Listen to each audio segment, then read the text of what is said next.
బంగ్లాదేశ్ ప్రధానమంత్రి ఇష్యూ చూశాక ఏదో ఒక రోజున మోడీ ఇలాగే పారిపోతాడు అని వెటకారాలు చేస్తున్నటువంటి వాళ్ళల్లో ఉన్మాదులను మేధావులుగా ఫీల్ అయ్యేవాళ్ళు, అతి తెలివితేటలతో ఫీల్ అయ్యేవాళ్ళు, గొప్పవాళ్ళుగా ఫీల్ అయ్యేవాళ్ళు ఉన్నారు.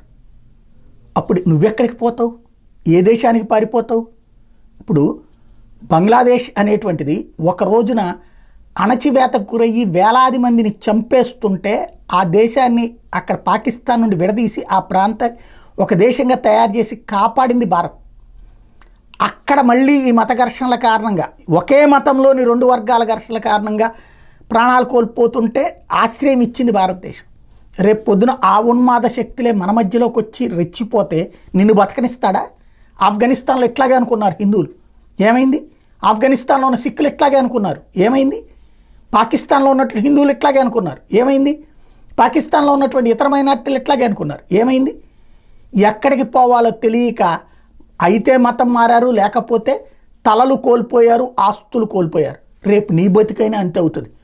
అంతే తప్పించి నువ్వేదో సుఖంగా బ్రతుకుతావు అంటే ఓసారి వెళ్ళి చూడు, ఆఫ్ఘనిస్తాన్లో ఉండి బ్రతుకు, తెలుసుద్ది నీకేంటి అనేది.